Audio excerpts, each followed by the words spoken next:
please remember to leave a like, a comment, share the video about, and if you haven't already, subscribe. Thank you.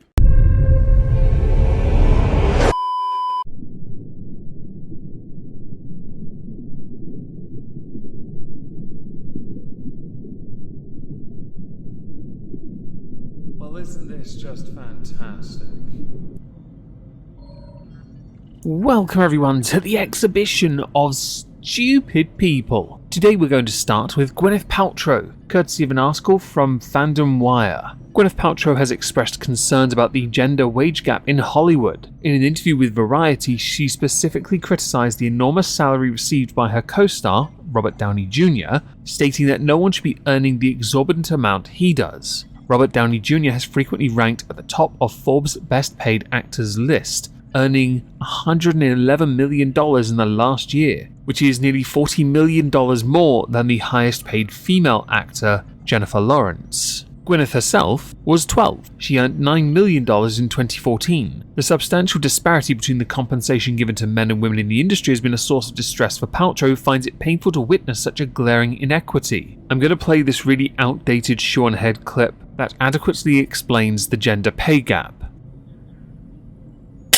The wage gap is simply the average earnings of men and women working full-time. It does not count for different job positions, hours worked, or different jobs. It has nothing to do with the same job. It has nothing to do with discrimination. So back to Gwyneth. In a revealing interview, Paltrow addressed the gender wage gap issue directly, acknowledging the disparity between her salary and that of Downey Jr., who not only shared the lead actor position, but also held significant power in the Marvel Universe. Yes, because there wouldn't have been one were it not for him. While Paltrow's character served as Tony Stark's essential confidant and love interest. Quote, "Nobody is worth the money that Robert Downey Jr. is worth, but if I told you the disparity you would probably be surprised. Your salary is a way to quantify what you're worth. If men are being paid a lot more for doing the same thing, it feels shitty. Doing the same job is one thing, but what you represent is something else entirely. You may have represented Pepper Potts, but Pepper Potts was not Iron Man. You could say Rescue if you like, but that was more an endgame thing. The reality is, Rescue would never have done as well without Iron Man. Robert Downey Jr. was the alpha. He was everything. I know Benedict Cumberbatch likes to do this thing where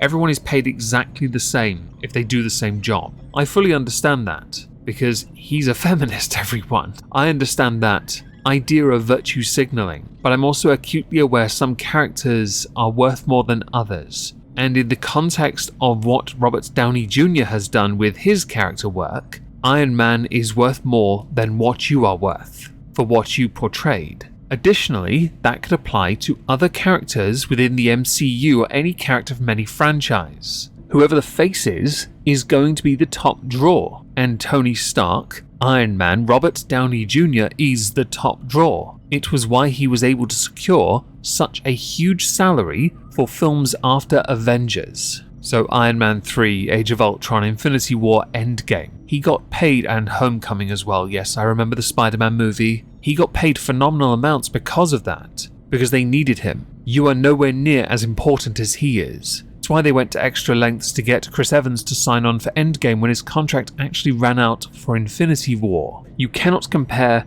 Robert Downey Jr. as Iron Man in a franchise worth billions to that of Jennifer Lawrence doing different projects. He is not just a draw, but he's a guarantee of bottoms in seats at cinemas at the moment. Or he was when the MCU Phase 1, 2 and 3 were popular. They are still popular, of course, but nowhere near the levels. They need to adopt a less is more if they really want to make this last past phases 4 and 5. And you certainly cannot compare to yourself because your acting career is different to that of Robert Downey Jr. And just to point out something, Oppenheimer, movie recently released, made by Christopher Nolan. The salary for the people on that is known. For example, Cillian Murphy got $10 million for his performance. Robert Downey Jr. got $4 million.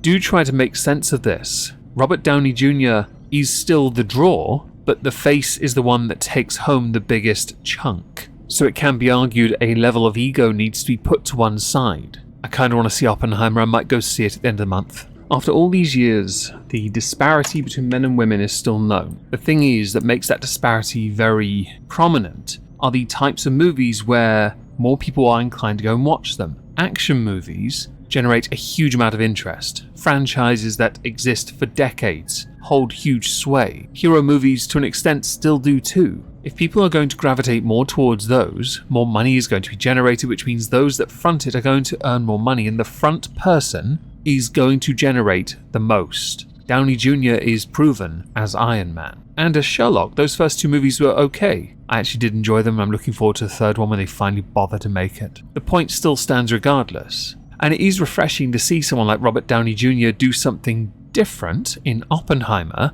and know that he is not being paid as much as the main person, Cillian Murphy, who I've thoroughly enjoyed in Batman and in Peaky Blinders, and as you didn't know this already, 28 Days Later, which I believe a potential sequel may well be happening. Yes, and he may well come back to it because he's interested. Point is, if you know what will generate more money and you play the game, you yourself can generate more money. If you make it about gender, you are going to struggle to do anything but be one-dimensional and get paid little compared to that of others who shut up and get on with it. But I do know that there is some disparities. Men and women, other if you wish. They are quite prominent and they've been going on for a while. And it's interesting that we can use this as a suitable segue to an article by the Daily Express titled, "My Wife Won't Let Me Pursue My Dream Career Because It Is Not Manly Enough." Story by Dan Coles. A troubled husband, posted on Reddit his story of wanting to change his career from being an accountant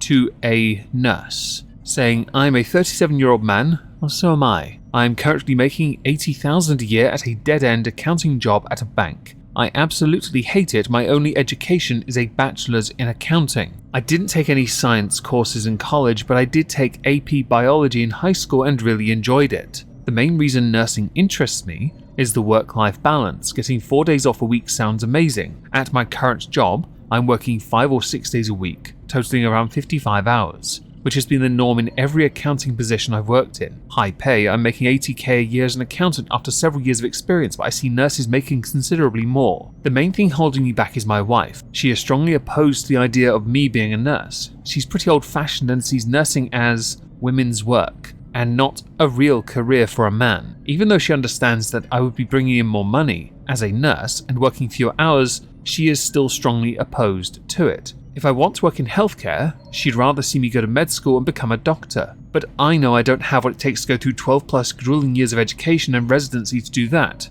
Also, by the time you finish, you'll be nearer to 50. You'll be making bugger all money, and let's face it, there's no point you being a doctor at that point. If the opportunity to be a nurse presents a better income, rather than looking how it changes your social credit score with those around you, or how society looks down on the male nurse, for those who don't know, it's a joke from Friends and Scrubs. I would say take it, because if you can work less, make more money, of course the vast majority would want to do that because as we get older, we want to work less. At 37 though, having worked in the field you've worked in for so long, you're in a bit of a pickle really, because to do what you want to do, you've got to start at the bottom again. And at 37, there aren't many opportunities available. You've built a life and a career in accounting. But I do believe if you're able to financially support your family, you should be able to, with the backing of your wife, if she can find it to back you, be able to change your course, change your trajectory, and do something you enjoy more. Continuing on though, her brother is a doctor and several of her cousins and friends are also doctors.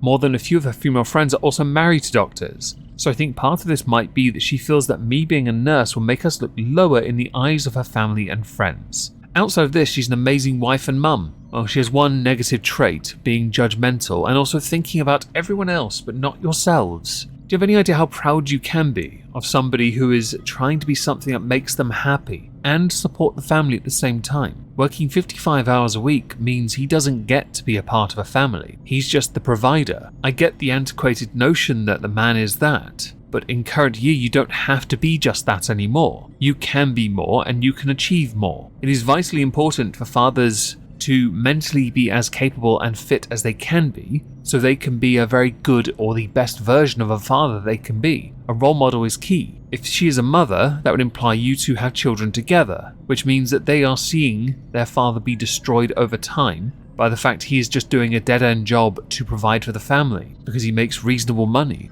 I would say, if offered the same amount of money to do a job like that, I'd happily do it, to be honest. because I like to work. I don't have a wife and kids though. However, I can understand the grueling nature of many fields of employment can tear one down. The whole point of being married, not just out of love or function for children and that kind of crap, is also to work together. If you are unwilling to support somebody who wants to do something different, then you are not a very good wife. If you are thinking about how that change affects your friends, how they look at you, you care more about them and their opinions, the optics of it, and not that of the safety, the future, the stability of your husband. That is a weakness. And weakness will not be tolerated. As we're talking about a couple, we can use this as a suitable segue to a couple who happen to be gay, who have lodged an official complaint against a painter. Joshua and George, who both declined to give their surnames, so let's call them Doe, shared a photo on Twitter which appeared to show a message sent by a female painter, which said that she could not carry out the job at their 2-bedroom terrace home in Bristol, which is unfortunate,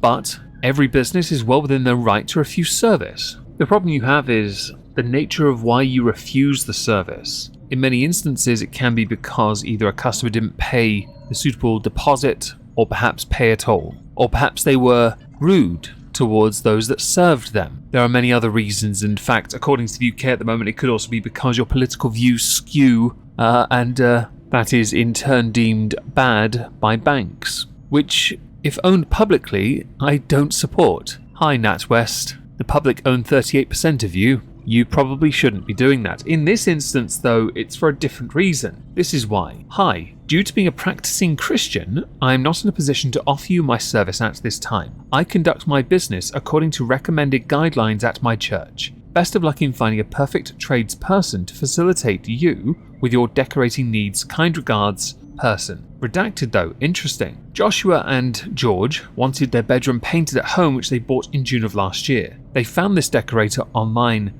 and got a quote, but upon mentioning George's existence, they believe they saw an attitude change. They believe by broadcasting this, they are highlighting homophobia, and many people who support them are urging them to sue under the Equalities Act of 2010, which bans discrimination due to sexual orientation. But it should be noted, neither are interested in taking such a serious step. Over the years, there have been many cases in the UK and abroad of couples that are not straight. Let's go with that because it gets a bit murky with different sexualities. I get very confused. Who have taken great umbrage with religious people, especially those who are more religious, who do not, will not, shall not provide services to those who are not a straight couple, right?